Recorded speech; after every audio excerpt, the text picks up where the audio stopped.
اسلامی معلومات پر مبنی اس کوئز میں آپ سب کو خوش آمدید۔ چلیے دیکھتے ہیں کہ ہماری معلومات کتنی ہیں۔ تو پھر کیا خیال ہے، شروع کریں سوالات کا یہ سلسلہ؟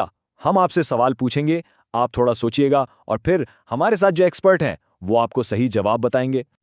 ہمارا پہلا راؤنڈ ہے بنیادی اسلامی معلومات کے بارے میں، تو تیار ہے نا؟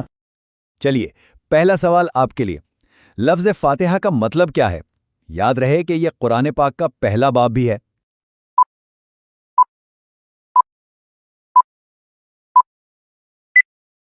فاتحہ کا مطلب ہے شروعات یا ابتدا، اور بالکل اسی لیے اسے قرآن مجید کے آغاز میں رکھا گیا ہے، اور یہی نہیں، ہر نماز کی ہر رکعت میں اسے پڑھا جاتا ہے۔ اچھا، اگلا سوال، جب ہم کوئی بھی کام شروع کرتے ہیں تو ہمیں کیا کہنا چاہیے؟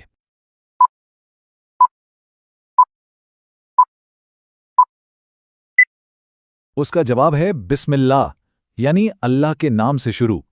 ایسا کہنے سے نہ صرف کام میں برکت آتی ہے بلکہ ہم اللہ کی مدد بھی طلب کرتے ہیں۔ ٹھیک ہے، پہلا راؤنڈ ختم، اب ہم بڑھتے ہیں اپنے دوسرے راؤنڈ کی طرف، عبادت اور تاریخ۔ تو دوسرے راؤنڈ کا پہلا سوال، اسلام میں روزے رکھنے کے لیے کون سا مہینہ مخصوص ہے؟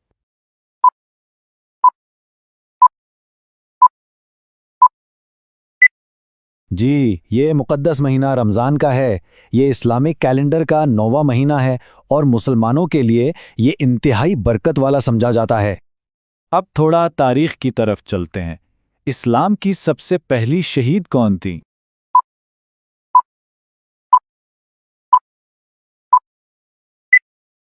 اسلام کی سب سے پہلی شہید ہونے کا اعزاز حضرت سمیہ بنت خبات رضی اللہ عنہا کو حاصل ہے۔ ان کی قربانی اور ثابت قدمی یقیناً ایمان کی مضبوطی کی ایک عظیم مثال ہے۔ چلیے اب وقت ہے ہمارے تیسرے راؤنڈ کا۔ اس میں ہم بات کریں گے انبیاء اور رسولوں کے بارے میں۔ سوال ہے، کس نبی کو ابو الانبیاء یعنی نبیوں کا باپ کے لقب سے جانا جاتا ہے؟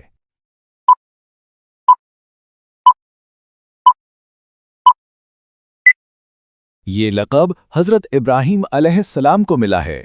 انہیں یہ اعزاز اس لیے دیا گیا کیونکہ ان کے بعد آنے والے بہت سے انبیاء جیسے حضرت موسیٰ، حضرت عیسیٰ اور ہمارے آخری نبی حضرت محمد صلی اللہ علیہ وسلم سب انہی کی نسل سے تھے۔ اچھا، تو یہ بتائیں، قرآن پاک میں کتنے انبیاء کا ذکر ان کے نام کے ساتھ کیا گیا ہے؟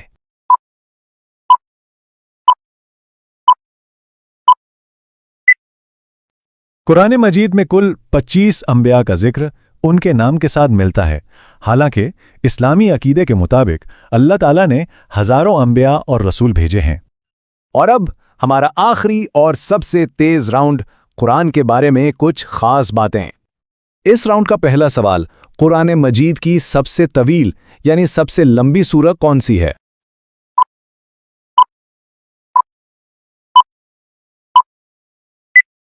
جی، وہ ہے سورت البقرہ۔ اس کا مطلب گائے ہے۔ یہ قرآن کا دوسرا باب ہے اور اس میں 286 آیات ہیں۔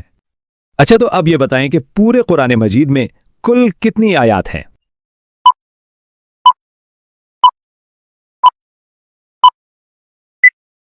عام طور پر مانا جاتا ہے کہ قرآن میں 6236 آیات ہیں۔ اب گنتی کے مختلف طریقوں کی وجہ سے یہ نمبر تھوڑا سا الگ ہو سکتا ہے، لیکن یہ سب سے زیادہ قبول کیا جانے والا عدد ہے۔ اور اب ہمارا آخری سوال، شاید سب سے اہم سوال، اسلام کے آخری نبی کون ہیں؟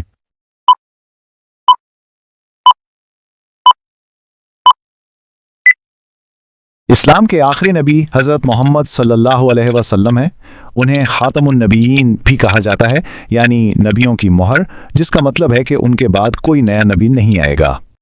تو اسی کے ساتھ ہی ہمارا یہ چھوٹا سا کوئز ختم ہوا۔ امید ہے آپ نے کچھ نیا ضرور سیکھا ہوگا۔ یہ تو صرف چند بنیادی باتیں تھیں، لیکن اس سے اندازہ ہوتا ہے کہ اسلامی علم کتنا وسیع ہے۔ ہمارے ساتھ شامل ہونے کا بہت شکریہ۔